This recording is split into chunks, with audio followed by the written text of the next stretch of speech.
یہ دنیا تمہیں اپنے جھوٹے کھیل تماشوں کے ذریعہ دھوکے میں نہ ڈال دے، کیونکہ کھیل تماشا تو ختم ہو جاتا ہے لیکن اس سے حاصل ہونے والے گناہوں کا سلسلہ قائم رہتا ہے۔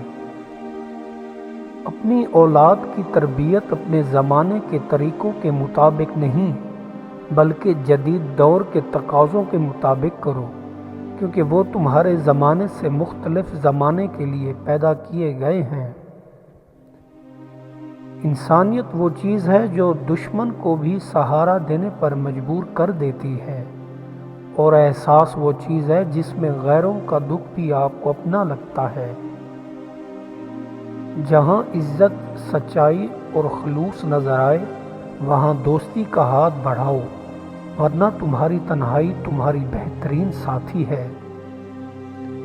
خلوص اور عزت بہت نایاب تحفے ہیں، اس لیے ہر کسی سے ان کی امید نہ رکھو، کیونکہ بہت کم لوگ دل کے امیر ہوتے ہیں۔ کبھی تم دوسروں کے لیے دل سے دعا مانگ کر دیکھو، تمہیں اپنے لیے دعا مانگنے کی ضرورت نہیں پڑے گی۔ کامیابیوں کے دروازے شروع میں تنگ ہوتے ہیں، کشادہ رہیں۔ انسان کو دھوپ چھاؤں دیکھنے کے بعد ملتی ہے۔ احساس کیا ہے؟ دوسروں کی تکلیف کو اپنی تکلیف سمجھنا۔ اپنا درد تو جانور بھی محسوس کرتے ہیں۔ زمین اور اہل زمین کے درمیان بکھری اچھی باتوں اور عادتوں کو اس طرح چنو جیسے پرندے زندگی کے لیے رزق چنتے ہیں۔ زندگی مسلسل جد و جہد اور جستجو کا نام ہے، کیونکہ اللہ ہر پرندے کو رزق دیتا ہے مگر اس کے گھونسلے میں نہیں ڈالتا۔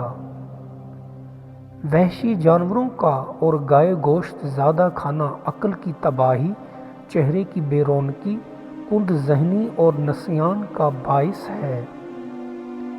حاسد کی حالت یہ ہوتی ہے کہ وہ محسود یعنی جس سے حسد کرتا ہے اس کو نقصان پہنچانے سے پہلے اپنے آپ کو نقصان پہنچا لیتا ہے۔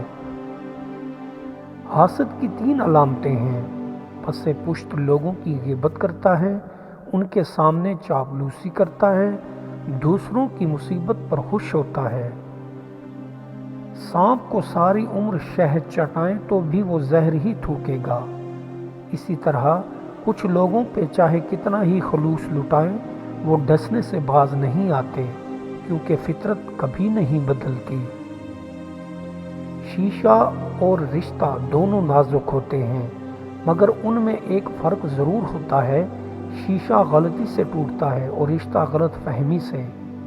رشتے توڑنے کا مشورہ تو کوئی بھی دے سکتا ہے، مگر رشتے جوڑنے اور نبھانے کی ترغیب کوئی باشعور ہی دے سکتا ہے۔ دنیا میں سب سے طاقتور انسان وہ ہوتا ہے جو دھوکہ کھا کر بھی لوگوں کی مدد کرنا نہیں چھوڑتا۔ ایک کامیاب انسان انہی پتھروں سے اپنی بنیاد بناتا ہے جو لوگوں نے انہیں مارے ہوتے ہیں۔ صرف سکون حاصل کرنے کی کوشش مت کرنا، بلکہ دوسروں کو سکون دینے کی کوشش کرنا۔ سکون خود بخود حاصل ہوگا۔ اللہ نے انسان کو اختیار دیا ہے کہ وہ دنیا کی لذتیں حاصل کر لے یا آخرت کے اجر کے لیے کوشش کرے۔ بے وقوف آپ کسی کا اچھا کرتے رہو، پھر ہوتا کیا ہے وہ آپ کو بے وقوف سمجھنے لگتا ہے۔ اپنی اہمیت جاننے کے باوجود کسی کے ساتھ لٹکتے رہنا حماقت اور بے عزتی کا باعث ہے۔ دل مضبوط کرو اور جہاں اہمیت نہ ہو وہاں بیٹھے نہ رہو۔ لاکھ اختلاف کے باوجود کبھی اپنے گھر کے شیر کو مت مارو، ورنہ ارد گرد کے کتے تمہیں نوچ ڈالیں گے۔ ہماری پشت پر ایسے ایسے جوان مرد صاحب ہمت، دلیر اور جاں باز شخص موجود ہیں جو موت کو غنیمت اور زندگی کو ہیچ سمجھتے ہیں۔ در حقیقت مردہ ہے جس کے دل میں کسی چیز سے خوف نہ ہو، نہ اسے آسمان کا ڈر ہو، نہ زمین کا، نہ جنگل، نہ بیابان کا، نہ حاکم کا، نہ ٹھاکر کا، نہ قسمت کا، نہ موت کا، نہ سکھ کا، نہ دکھ کا۔ ڈر ہو تو صرف خدائے پاک کا۔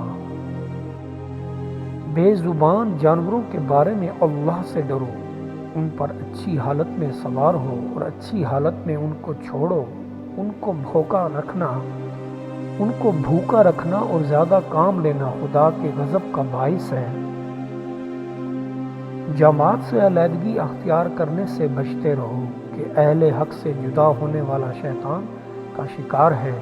جس طرح کہ اکیلی بھیڑ اور بکری کو بھیڑیا اچک لیتا ہے، اسی طرح اکیلے کو شیطان پکڑ لیتا ہے۔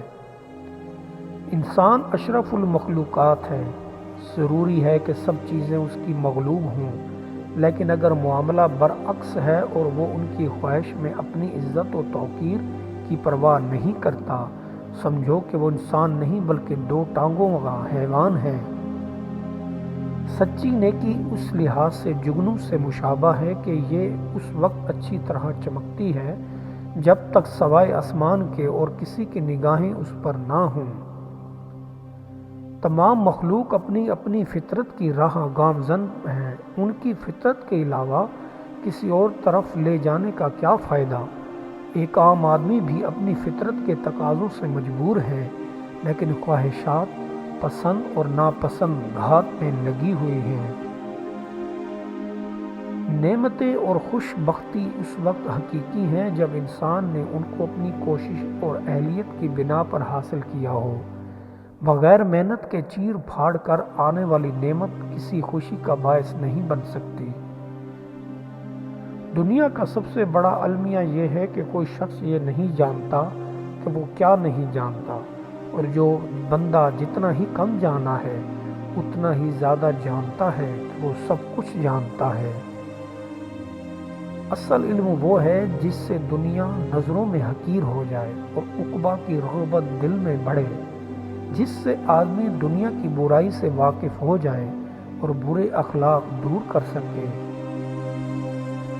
انسان پیدا ہی اس لیے کیا گیا ہے کہ دنیا کی خدمت کرے اور اللہ کی عبادت کرے، بس بہتر ہے کہ وہ خود بخود کوئی مناسب کام اپنے لیے تجویز کرے، ورنہ ناگوار خدمت کا جواز زبردستی اس کی گردن پر رکھ دیا جائے جس کے اٹھانے کی وہ تاب نہ لا سکے۔ جب اللہ تعالیٰ کسی بندے کا کسی علاقے میں مرنا مقرر کرتا ہے تو اس علاقہ کی طرف سے اس بندے کے لیے ضرورت پہنچانے کا سبب مہیا کرتا ہے۔ مہلب نے اپنی اولاد سے کہا تھا کہ اے فرزندو، اگر تمہیں بازار میں کہیں رکنا پڑے تو وہیں رکو جہاں ہتھیار فروخت ہوتے ہیں، یا اگر تمہیں کتابیں خریدنی ہوں۔